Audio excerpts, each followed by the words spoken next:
দুনিয়ার জীবনকে প্রাধান্য দেয়া যাবে না। ওয়ামা হাদিহিল হায়াতুদ দুনিয়া ইল্লা মাতাউল গুরুর, সম্পূর্ণ মরীচিকা। মরীচিকা দেখেছেন? দুনিয়ার জীবন যে কি জিনিস, যারা আল্লাহর পথে পরীক্ষার সম্মুখীন হয়েছে ওরা জানে। মানে কিচ্ছু না, মানে মুহূর্তে আল্লাহ পাক ইহকাল পরকালের ফয়সালা করে ফেলবে।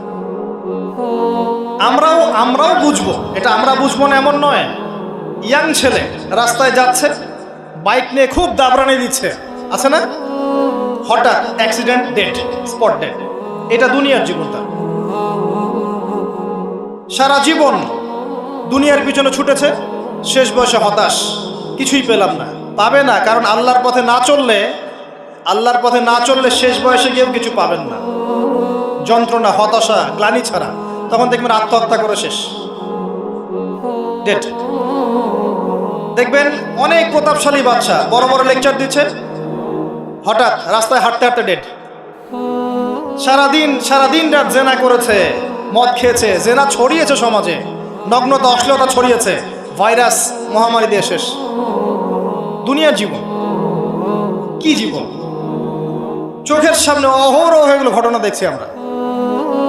যাচ্ছে খুব সাদা আহ্লাদ করে, বর বিয়ে করতে যাচ্ছে, কার অ্যাক্সিডেন্ট, শেষ, ডেড।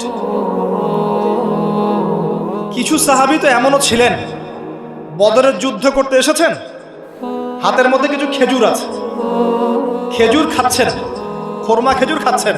তখন নবী সাল্লাল্লাহু আলাইহি ওয়াসাল্লাম দাঁড়িয়ে ভাষণ দিচ্ছেন যে ওয়াসাবিকু ইলা মাগফিরাতিম মির রাব্বিকুম ওয়া জান্নাহ। ওই যে আয়াতটা আছে, তোমরা এগিয়ে চলো তোমাদের রবের ক্ষমার দিকে এবং জান্নাতের দিকে। আরদুহা কাআরদিস সামাই ওয়াল আরদ, যার প্রশস্ততা আসমান এবং জমিনের সমান। সাহাবী খেজুর খেতে খেতে খেজুরটা ফেলে দিলেন। আরেকজন সাহাবী জিজ্ঞাসা করলেন যে খেজুরটা ফেলে দিলেন কেন? তিনি বলছেন এই খেজুরগুলো খেতে অনেক সময় লেগে যাবে। নবী সাল্লাল্লাহু আলাইহি ওয়াসাল্লাম এমন কথা বলেছেন, এটা শোনার পরে আমি আর এক সেকেন্ড নষ্ট করতে যাচ্ছি না। খেজুর ফেলে দিয়ে যুদ্ধে ঝাঁপিয়ে পড়লেন, দেন শহীদ হয়ে জান্নাতে চলে গেলেন। তারাও তো মৃত্যুর স্বাদ গ্রহণ করেছেন, তাই না? সুমাইয়া রাদিয়াল্লাহু আনহা, আবু জাহেল তাকে নির্যাতন করছে, তার লজ্জাস্থানে বর্ষা ঢুকিয়ে দিয়ে, চিন্তা করতে পারেন, লজ্জাস্থানে বর্ষা নিক্ষেপ করে হত্যা করলো। সুমাইয়া রাদিয়াল্লাহু আনহা দেখতে কালো বর্ণের, চেহারা সুন্দর নয়, হয়তোবা আপনার মতো সুন্দর নয়, জান্নাতে এখন হাসছে ইনশাআল্লাহ তাআলা। তার স্বামী ইয়াসের, আবু জাহেল তাকে পিটাতে মেরে ফেললো, সে মারা গেল, শহীদ হয়ে গেল। অনেক ওলামায়ে কেরামকে, ইমাম, মুস্তাহিদ, মুহাদ্দিস দেখবেন সারাটা জীবন এত মেহনত করেছেন দ্বীনের জন্য, বিয়ে শাদী করার সময় পান নাই। এমনও আছেন ইমাম এবং মুহাদ্দিস, জীবন তো তাদেরও ছিল।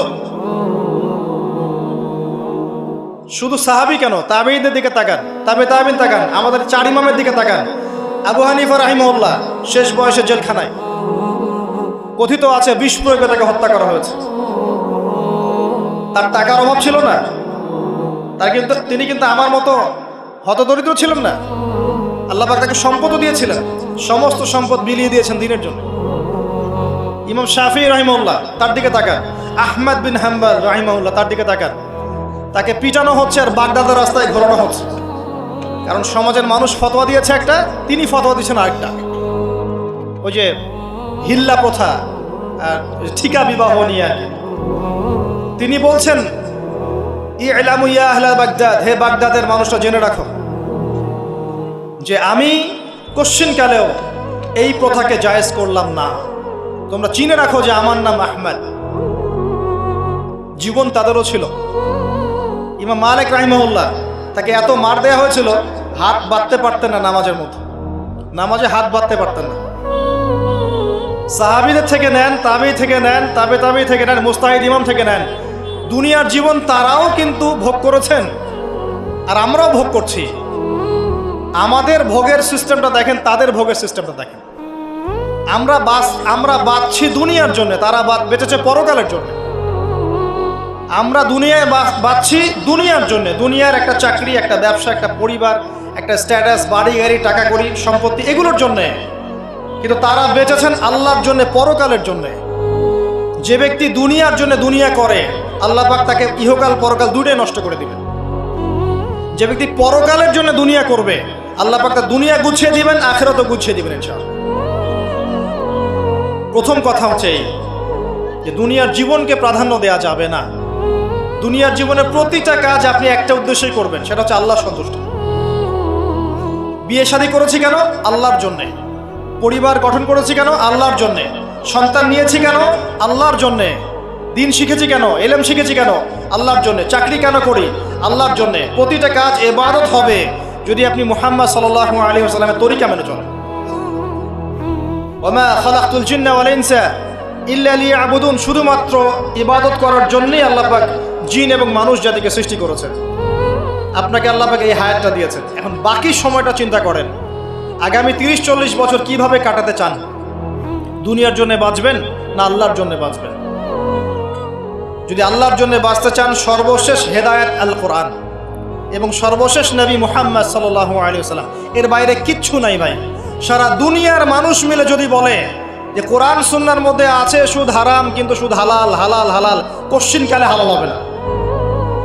সারা দুনিয়ার মানুষ একটা মাঠে যদি এসে বলে সুদ হালাল, সুদ ভালো, কোশ্চিনকালে হালাল হয়ে যাবে না, হারামই থেকে যাবে। সারা দুনিয়ার মানুষ যদি বলে পর্দা করার দরকার নাই, এটা সেকেলে সেকেলে সেকেলে, এটা সেকেলে হয়ে যাবে না, এটা ফরজ থেকে যাবে। কিচ্ছু নাই কোরআন সুন্নাহর বাইরে, কিচ্ছু নাই। যা আছে দেখছেন বোগাস, যার কোনো ভিত্তি নাই, মানুষের মন গড়া প্রবৃত্তির অনুসরণ। এখন আপনি যখন কোরআন এবং সুন্নাহর কাছে আসতে চাইবেন, তখন কিন্তু আপনি চতুর্দিক থেকে বাধা পাবেন। এই পথ চলাটা এত সহজ হবে না। হ্যাঁ, কাদের জন্য সহজ হবে? যারা প্রোটেস্ট্যান্ট মুসলিম হবে। কি মুসলিম? প্রোটেস্ট্যান্ট মুসলিম। এটা কেমন? মানে ওটাও ঠিক এটাও ঠিক, সুদ খেলেও হয় না খেলেও হয়, পর্দা করলেও হয় না করলেও হয়, নামাজ পড়লেও হয়, মাঝে মাঝে ছাড়লেও হয়, যাকাত দিলেও হয় না দিলেও হয়। মডারেট প্রোটেস্ট্যান্ট মানে কোরআন সুন্নাহ যা আছে এগুলো খুব কঠিন মনে হয়, এটা মৌলবাদী মৌলবাদী মনে হয়, এগুলো মানলে তো এই যুগে চলা যায় না, এগুলো ওই যুগের জন্যে, এরকম ভার্সনে যারা চিন্তা করবে তাদেরকে কষ্ট পেতে হবে না।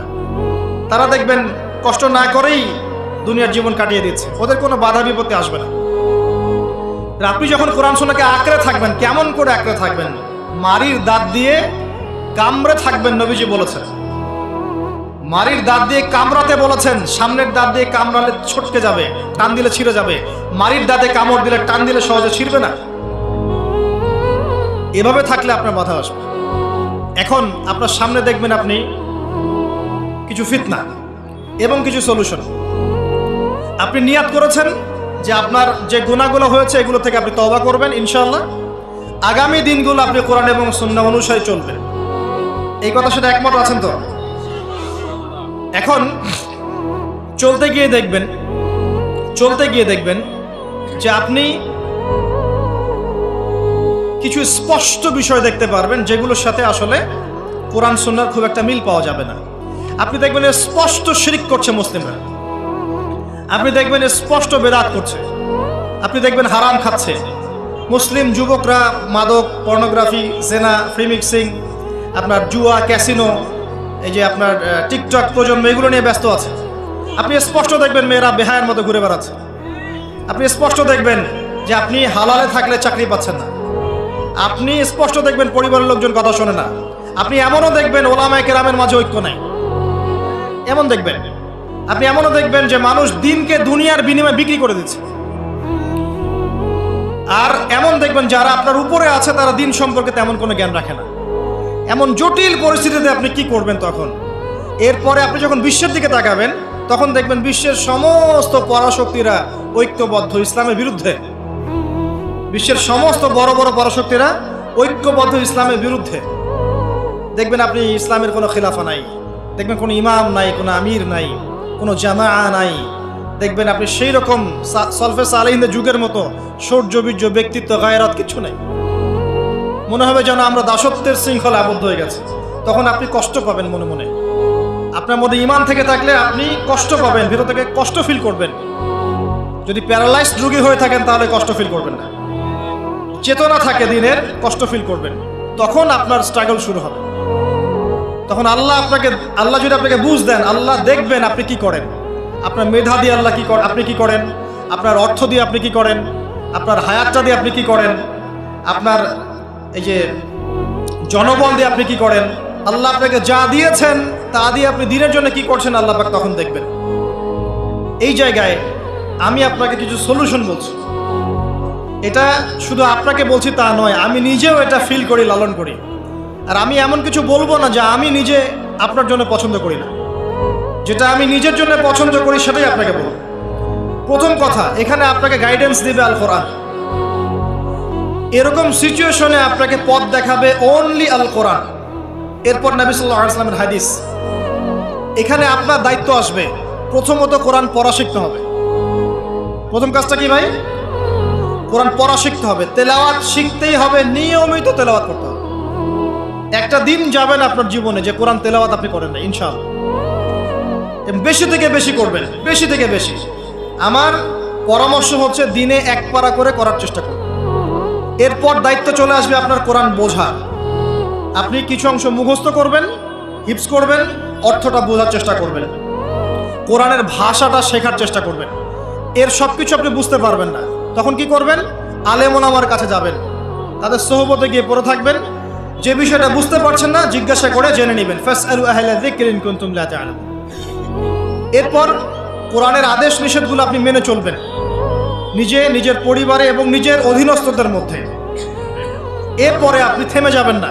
কোরআনের দাওয়াত আপনি যতটুকু জানেন এটা মানুষের কাছে প্রচার করবেন। মাদ্রাসা করবেন, মসজিদ আবাদ করবেন, মক্তব চালু করবেন, কোরআনের একটা রেভলিউশন ক্রিয়েট করবেন। কোরআনের জন্যে আপনার জান মাল অর্থ বিলিয়ে দিবেন। ওই একটা ছোট্ট কাজ দেখবেন পরকালে জান্নাতে যাওয়ার ওসিলা হয়ে গেছে ইনশাআল্লাহ। তারপরে আপনি সুন্নতকে পাবেন। ওই সুন্নতের উপরে আপনার 24 ঘন্টাকে সাজাবেন। দিন রাত প্রতিটা আমল আপনি সুন্নাহ অনুযায়ী করার চেষ্টা করবেন। এরপরে গিয়ে আপনার দায়িত্ব আরো বাড়বে। এরপর দায়িত্ব চলে আসবে উম্মাহ কেন্দ্রিক। আপনার তাসকিয়া অর্জন করতে হবে, আত্মশুদ্ধি। আত্মশুদ্ধি অর্জন করতে হলে সবসময় পরকালের ফিকির করতে হয়, মৌতের স্মরণ করতে হয়, বেশি বেশি কোরআন তেলাওয়াত করতে হয়, এতিমের মাথায় হাত বোলাতে হয়, আপনার সাদাকা বেশি বেশি করতে হয়, মাঝে মাঝে রোজা রাখতে হয়। এগুলো করতে থাকলে আল্লাহর জিকির বেশি বেশি করতে হয়, আল্লাহর ধ্যান করতে হয়, আল্লাহকে ডাকতে হয়, দোয়া করতে হয়, আত্মশুদ্ধি অর্জন হবে। একই সাথে আপনার অন্তর থেকে হিংসা, বিদ্বেষ, এই যে গীবত, রিয়া, অহংকার, সমালোচনা, সংস্কৃতি দূর করতে হবে। মনের মধ্যে অহংকার, হিংসা, বিদ্বেষ থাকলে আল্লাহর নূর পাওয়া যাবে না, তখন তাসকিয়া অর্জন হবে না। আল্লাহর নূর না আসলে আপনি খিজির হতে পারবেন না, যে অনেক দূর পর্যন্ত দেখতে পারে। সূরা কাহফের মধ্যে ঘটনা পাবেন। আর এই শেষ জামানায় টিকতে হলে আপনাকে খিজির হতে হবে, দূর পর্যন্ত দেখতে হবে। শোনেন, দূর পর্যন্ত দেখতে না পারলে বর্তমানকে মনে হবে ভবিষ্যৎ। এখন যে ফিতনাময় পরিবেশে বসে আছে এটা বর্তমান, এটা ভবিষ্যৎ নয়। একটা কথা বলেছিলাম বেশ কয়েক বছর আগে যে আপনার এমন একটা সময় আসতে যাচ্ছে যখন ক্যাশলেস সোসাইটি থাকবে, মানে কাগজের টাকাটাও থাকবে না। অনেক দিন আগের কথা। তখন কিছু মানুষ আমাকে বলেছিল, পরামর্শ দিয়েছিল এবং শুভাকাঙ্ক্ষী আর কি আমার। আর দিন দিন আমার শুভাকাঙ্ক্ষী বাড়ছেই আলহামদুলিল্লাহ, যে ভবিষ্যৎ বক্তা, তুমি হচ্ছে ভবিষ্যৎ বক্তা। তা আমি বলেছিলাম যে আমি যেটা বলেছি এটা ভবিষ্যৎ না, এটা বর্তমান। বর্তমান সম্পর্কে আপনার খবর নাই বলে বর্তমানকে আপনার ভবিষ্যৎ মনে হচ্ছে। এখন যা দেখছেন এগুলো বর্তমান, এগুলো ভবিষ্যৎ না। খুব অল্প সময়ের মধ্যে এই পরিস্থিতিগুলো দেখবেন পরিবর্তন হয়ে গেছে। আসেন, যখন ব্যক্তিকেন্দ্রিক কাজ শেষ হয়ে যাবে তখন আপনাকে উম্মাহ কেন্দ্রিক চিন্তা করতে হবে। তাসকিয়া অর্জন করে উলামায়ে কেরামের মাঝে ঐক্যের চেষ্টা করতে হবে। ঐক্যটা হবে মন থেকে। মন থেকে সবাইকে ভাই মনে করলে পরে ঐক্য হবে। যদি মন থেকে সবাইকে নিজের ভাই মনে করতে না পারি, মুসলিম ভাই মনে করতে না পারি, ঐক্য হবে না। যদি আমি মনে করি আমি জান্নাতের ডিলার, তোমার লিজ লাগলে আসো নিয়ে যাও, ঐক্য কখনো হবে না। অনলাইনে যাবেন দেখবেন সারা দিন কাদা ছড়াছড়ি। আর এমন এমন বিষয়গুলোকে নিয়ে আমরা কাদা ছড়াছড়ি করছি যেগুলো নিয়ে কথা না বললেও পরকালে কিছু যায় আসবে না ইনশাআল্লাহ। এমন এমন ইস্যু নিয়ে আমরা কাদা ছড়াছড়ি করি যেগুলো নিয়ে কথা না বললেও আমার জান্নাত জাহান্নামের ফয়সালা হবে না ইনশাআল্লাহ। এগুলো ওই বিষয় নয়, মৌলিক বিষয় নয়। আর আমরা যখন এগুলো নিয়ে ব্যস্ত থাকি, ইসলামের শত্রুরা দেখবেন ইসলামকে দমন করার আরো 10 ধাপ এগিয়ে যায়। আমরা ইন্টেলেকচুয়াল হতে পারছি না, ঐক্যের চেষ্টা করতে হবে, যার যার জায়গা থেকে করতে হবে, এবং মিসাল দৃষ্টান্ত নিজেকে স্থাপন করতে হবে যে নিজে যখন সবার সাথে মিশবো তখন দেখবেন মানুষ রিসিভ করে নিবে যে হ্যাঁ উনি সবখানেই আসছে, উনি সাম্প্রদায়িক চিন্তা করছে না। বিষয়গুলো হচ্ছে উম্মা কেন্দ্রিক চিন্তা করতে হলে ঐক্যের বিকল্প নাই। আর এই রেসপন্সিবিলিটি আমার মতো দায়ীদের নয়, মূলত এই রেসপন্সিবিলিটিটা হচ্ছে মূলত ওলামায়ে কেরামের। তারা যখন একত্রিত হবেন, ঐক্যবদ্ধ হবেন, তাদের মধ্য থেকে দেখবেন একজন আমির বের হয়ে গেছে, এবং তিনি যখন নেতৃত্ব দিবেন তখন জনগণ তার পিছনে তাকে ফলো করবে। ধর্মতাত্ত্বিক নেতৃত্বের কথা বলছি আমি। ধর্মতাত্ত্বিক নেতৃত্ব কি পলিটিশিয়ান দিতে পারবে? কারণ পলিটিশিয়ানদের কাছে কি ধর্মের সব জ্ঞান থাকে? স্বাভাবিক থাকবে না, কারণ তারা পড়াশোনা করেননি এইভাবে, তাদের কাছে পলিটিক্সের জ্ঞান আছে। আপনি যখন ধর্মতাত্ত্বিক ঐক্যের কথা বলছি তখন ধার্মিকদেরকেই তো দায়িত্ব নিতে হবে, এবং ধার্মিকদের মধ্যে যারা স্কলার, বিজ্ঞ বরেণ্য ওলামায়ে কেরাম, তাদের মধ্যে ঐক্য প্রথম দরকার। অনুসারীদের মধ্যে ঐক্য দিয়ে লাভ নাই। প্রথমে ঐক্য লাগবে আগে বড় বড় লেভেলে, তারপরে দেখবেন জনগণ ঠিকই আলেমকে মেনে নিয়েছে, তখন আপনি দেখবেন একটা ভালো শক্তি আপনি অর্জন করতে পারছেন। আদারওয়াইজ যখন আপনি বিক্ষিপ্ত বিচ্ছিন্ন, কেউই আমাদেরকে মূল্যায়ন করেন, যতই স্লোগান দেন, শোডাউন করেন, আইওয়াশ করেন, আদতে কিন্তু কেউ মূল্যায়ন করছে না আমাদের। আর আল্লাহ রাব্বুল আলামিন কোরআনে বলেছেন, এখন এই আয়াত কোথায় আছে আল্লাহ ভালো জানেন, এই আয়াতের বাস্তবতা কোথায় সেটা আল্লাহ ভালো জানেন। ওয়া'তাসিমু বিহাবলিল্লাহি জামিআ ওয়ালা তাফাররাকু, এই আয়াতটা কোরআনের মধ্যে আছে, এটা কোরআনের মধ্যে আছে, আল্লাহ পাকের কিতাবের মধ্যে এই আয়াতটা আছে, ওয়া'তাসিমু বিহাবলিল্লাহি জামিআ, তোমরা আল্লাহর রজ্জুকে শক্ত করে ধরো ঐক্যবদ্ধভাবে। আচ্ছা, এটার উপরে আমল না করে আমরা যদি এড়িয়ে যাই, এটা কোরআনের অবমাননা হয় না? এটা কোরআনের অবমাননা হয় না?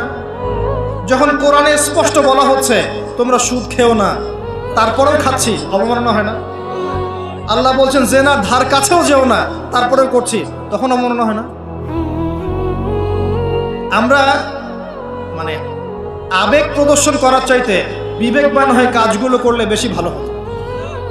কোরআনের সম্মান সর্বোচ্চ শিখরে তখনই পৌঁছাবে যখন এর আদেশ নিষেধের উপর আমল করা হবে, এবং আমরা আমল করে দেখাতে পারবো, এবং ইনশাআল্লাহ আমরা পারবো। যদি কেউ পারে পৃথিবীতে, শুধু মুসলিমরাই পারবে ইনশাআল্লাহ।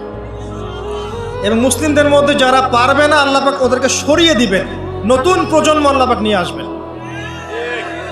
ইনশাআল্লাহ। যুব সমাজ পারবেই, পরবর্তী তরুণ প্রজন্ম এবং আগামী ছোটদের প্রজন্মরা পারবেই ইনশাআল্লাহ।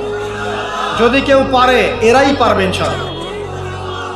ইনশাআল্লাহ দেখবেন আমাদের মতো মানুষদেরকে দিয়ে যদি কাজ না হয়, আল্লাহ পাক আমাদেরকে সরিয়ে দিবেন, দিয়ে এমন এমন মানুষ আল্লাহ পাক তৈরি করবেন যারা এই চেয়ারগুলোতে বসে কোরআন সুন্নাহকে হাতে নিয়ে বিশ্বকে নেতৃত্ব দেবে ইনশাআল্লাহ।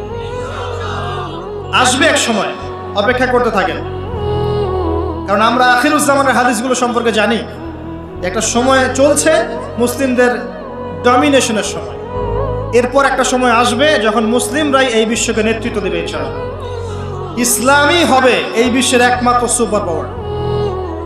আল্লাহ রাব্বুল আলামিন ওই জেরুজালেম থেকেই আরও একবার কিয়ামতের আগে পুরো বিশ্বে ইসলামিক খেলাফা বাস্তবায়ন করবেনই ইনশাআল্লাহ। এটা প্র্যাকটিক্যালি আপনার আমার কিছু কাজ আছে, ইলম অর্জন করা আমাদের কাজ। আমাদের এত বড় বড় কাজ নাই, আমাদের যতটুকু সামর্থ্য এতটুকু কাজ আছে।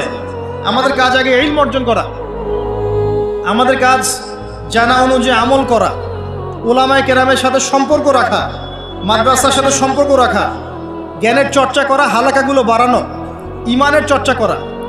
আমাদের কাজ পরিবারগুলোকে সংশোধন করা। যদি কথা না শোনে ছেড়ে দেন, একক পরিবার গঠন করেন। বুঝাতে বুঝাতে যদি দেখেন যে আপনার পরিবার লুতের স্ত্রীর মতো হয়ে গেছে, বা নূহ আলাইহিস সালামের স্ত্রীর মতো হয়ে গেছে, তার ছেলের মতো কথা শোনে না, ছেড়ে দেন, আপনি আলাদা থাকেন। তাও ইমানের সাথে আপোষ করেন না। আসহাবুল কাহফ সমাজ, পরিবার সব ছেড়ে দিয়ে চলে গেছে, চলে যায় না, সব ছেড়ে দিয়ে চলে গেছে। যখন কেউ কথা শোনে না, একাই থাকতে হয় আল্লাহর রজ্জুকে ধরে। আল্লাহ পাক ইব্রাহিম আলাইহিস সালামকে বলেছেন তুমি একাই একটা উম্মাহ, ইব্রাহিম তুমি একাই একটা উম্মাহ। তো আমাদের কিছু কাজ আছে ভাই, ইমানের চর্চা করা, ইলম অর্জন করা, ওলামায়ে কেরামের সোহবতে যাওয়া, তাজকিয়া, আত্মশুদ্ধি অর্জন করা, অন্তরে আল্লাহর নূর পাওয়ার চেষ্টা করা, বেশি থেকে বেশি ইবাদত করতে থাকা, সময়কে মূল্যায়ন করা, জীবনটা গুছিয়ে নেওয়া। কারণ আমি এখানে থাকতে আসিনি, আপনি এখানে থাকতে আসেনি। আজকে থেকে 50 বছর পরে, 100 বছর পরে এখানকার একটা মানুষও বেঁচে থাকবে না। এখানে আমরা বসে আছি যারা, কেউ থাকবে না, এই বিশ্বের কোনো নেতা থাকবে না। আজকে থেকে 100 বছর পরে এই ন্যাটো, জাতিসংঘ, হাবিজাবি কিচ্ছু থাকবে না। আপনি বিশ্বের যত পরাশক্তি দেখছেন এগুলো কিচ্ছু থাকবে না ইনশাআল্লাহ। এই পৃথিবীর যে মানুষগুলো এখন বেঁচে আছে 100 বছর পর কেউ থাকবে না। এখন মনে হচ্ছে এরাই সব, এগুলো সব না। 100 বছর, জাস্ট 100 বছর। আরে কিয়ামতের মাঠই তো হবে 50,000 বছর। কিয়ামতের মাঠ কত বছর? এই তুলনায় 100 বছর কিছু সময়? আল্লাহর কাছে 100 বছর কোনো সময় না। 100 বছর পর কিচ্ছু থাকবে না, কোনো আমি আপনি কেউ না, কেউ থাকবো না। তো এই দুনিয়ার জীবনটাকে মূল্যায়ন করেন, গুছিয়ে নেন। আপনি জীবনের প্ল্যান করেন, আগামী 5 বছর আপনি কি করতে চাচ্ছেন, কতটুকু পড়তে চান, কি সনদ অর্জন করতে চান, কোন কোন বই আপনার পড়া হয়নি। আগামী 5 বছরের মধ্যে আপনার একটা ভালো জব দরকার। কি জব করবেন আপনি, যেটা করলে আপনি হালাল খেতে পারবেন। কত বছর আপনি বিয়ে করতে যাচ্ছেন এবং বিয়ের পর আপনি কিভাবে সন্তান প্রতিপালন করবেন। যখন আপনার বয়স 50 হবে তখন আপনার ছেলের বয়স কত হতে পারে, প্ল্যান করতে হয় জীবন সম্পর্কে। এবং আমি সেভ করব সম্পত্তি ভবিষ্যতের জন্য। কিসে সেভ করব? আমি এমন সম্পত্তি যদি সেভ করি, জমাই, যেটার মূল্য সামনে গিয়ে কমে যাবে, তাহলে আমি ঠকবো। যদি আমি এমন সম্পত্তিতে সেভ করি যেগুলোর মূল্য বাড়বে, আমি জিতবো। জীবনকে নিয়ে প্ল্যান করতে হয়। এবং এই সময়টুকুতে আমি দিনের জন্য কি করতে চাই, দিনের জন্য আমি কতটুকু করতে চাই। আমার দ্বারা কি একটা মসজিদ করা সম্ভব না? আমার দ্বারা কি একটা মাদ্রাসা করা সম্ভব না? আমি কি একটা এতিম প্রকল্প করতে পারি না? আমি কি একটা বিধবাদের প্রজেক্ট করতে পারি না? আমি কি একটা মা বোনদেরকে নিয়ে সেলাই মেশিনের কোনো প্রজেক্ট করতে পারি না? আমি কি মানব সেবামূলক কিছু কাজ করতে পারি না? ছোট্ট একটা সামাজিক সংগঠন করতে পারি না? কিছু একটা তো করতে পারি আমি। আল্লাহ পাক কি আমাকে কোনো প্রতিভা দেন নাই? আল্লাহ পাক কি আমাদেরকে কোনো প্রতিভা দেন নাই? একজন আলেম হয়ে আমি কি 100-200 ছাত্র বের করতে পারি না? একটা বড় এমন একটা প্রতিষ্ঠান কি করতে পারি না যেখান থেকে বছরে বছরে মাশাআল্লাহ বিশ্ব বরেণ্য আলেমরা বের হবে? পারি না? কিছু তো পারি। আল্লাহ পাক কিছু তো শক্তি আমাকে দিয়েছেন। আল্লাহ পাক তো বলেননি আমাকে এখন অস্ত্র নিয়ে নামো মাঠে, বলেছেন? আমার তো পরিবেশই নাই। বাংলাদেশের মানুষ 90% মুসলিম বলছি আমরা, দেখবেন 80% নামাজ পড়ে না, দেখবেন 80% কোরআন পড়তে জানে না, যাকাত দেয় না, পর্দা করছে না, যুব সমাজের জীবনের উদ্দেশ্য ঠিক নাই, সারা দিন রাত অপসংস্কৃতি নিয়ে পড়ে আছে। এখন বেসিক কাজগুলো না করে কি আপনি বড় রেজাল্ট পাবেন? কখনো না। এই বেসিক কাজগুলো আমরা করতে পারি। এবং সবচেয়ে বড় একটা কাজ হচ্ছে আমাদের জায়গা থেকে উম্মার মাঝে ফাটল সৃষ্টি না করে ইউনাইটেড করার চেষ্টা করা যায়। আর আমাদের পরবর্তী প্রজন্ম, স্পেশালি এই তরুণদের প্রজন্ম, তরুণীদের আর আমাদের পরের ছেলে মেয়ে যারা আসবে, সোনামণি, এদেরকে আপনি আগামী বিশ্বের জন্য তৈরি করেন। এটা বড় চ্যালেঞ্জ। বড় বড় আলেম তৈরি করেন। দেখেন দিন দিন আলেমদের সংখ্যা কমে যাচ্ছে। আমার মতো নগণ্য মানুষকে যখন এই চেয়ারে বসে কথা বলতে হয়, তখন তো আমি বুঝতে পারছি যে আলেমের সংখ্যার আজকে কি অবস্থা। আমি তো আলেম নই, কথা বলতে হচ্ছে। কিছু মানুষ আমার কথা শুনছে, তার মানে বুঝতে পারছি আলেমদের সংখ্যা কত কম। বড় বড় ওয়ার্ল্ড রিনাউন্ড আলেম তৈরি করতে হবে। ইমাম বুখারীর মতো, আবু হানিফা রাহিমাহুল্লাহর মতো, আহমদ বিন হাম্বলের মতো কে তৈরি করবে? এটা কি আমার পক্ষে করা সম্ভব? একার পক্ষে করা সম্ভব? নিঃসন্দেহে একটা কমিউনিটি দরকার। সবার মাঝে দিনের ফিকির তৈরি করতে হবে যে আমার সবচেয়ে ইম্পর্টেন্ট জিনিস এই পৃথিবীতে আমার দিন, আল্লাহর দিন। এর চেয়ে ইম্পর্টেন্ট কিছু নাই আমার জন্য। সব কিছু পরে, দিন আগে। দিনকে এগিয়ে নিতে হবে, আমাকে চ্যালেঞ্জ গ্রহণ করতে হবে। এরকম চিন্তা ফিকির লালন করলে পরেই তো রেজাল্ট আসবে, নাহলে তো আসবে না। দেখেন, আমরা আমাদের মতো মানুষ যারা আছে, এরা একটা জাতিকে নেতৃত্ব দিতে পারবে না। প্রবলেমসগুলো ধরিয়ে দিতে পারে হয়তো, সর্বোচ্চ সলিউশনে কিছু পথ বলতে পারে। বাস্তবতা হচ্ছে এই যে কাজগুলো জনগণকেই করতে হবে। আর এই যে একদিন আসলাম, একটা কথা বললাম, চলে গেলাম, আদতে কোনো ফলাফল নাই। একদিন আসলাম, একটা মাহফিল করলাম, যেভাবে আসছি এভাবে চলে গেলাম, আদতে কোনো ফলাফল হবে না। যদি হ্যাঁ এই কথাগুলো মানুষের মনের মধ্যে গেঁথে যায় এবং আগামীর পৃথিবীর জন্য তারা প্রস্তুতি গ্রহণ করতে পারে, তখন গিয়ে কথা ফলবে। আসুন আইওয়াশ, শোডাউন এবং আবেগী জাতি না হয়ে আমরা বিবেক দিয়ে চিন্তা করি, উম্মার অবস্থা চিন্তা করি, বৈশ্বিক অবস্থা চিন্তা করি, ভাবি। বারবার একটা কথা বলি আমি, একটা দেশের মধ্যে সরকার, প্রশাসন, জনগণ, আলেম ওলামা, যুবক শ্রেণী, মহিলারা, শিশুরা, এরা সবাই একটা দেহের মতো, একটা বডির মতো। এরা সবাই একে অপরের পরিপূরক, একে অপরের ভাই, সবাই মুসলিম। এখানে কেউ কারো শত্রু না। আমরা যদি একে অপরকে শত্রু মনে করে ভুল করব, তখন আমাদের শত্রুরা সুযোগ পেয়ে যাবে। আমরা সবাই একে অপরের পরিপূরক, সবাইকে নিয়ে, দেশকে নিয়ে, জাতিকে নিয়ে, উম্মাকে নিয়ে এগোতে হবে। আল্লাহ পাক আমাদের যুব সমাজকে বোঝার তৌফিক দান করুন, আমিন। মাহফিল অ্যাপ, একজন মুসলিম হিসেবে মাহফিল অ্যাপ ব্যবহার করা আমাদের ইমানি দায়িত্ব।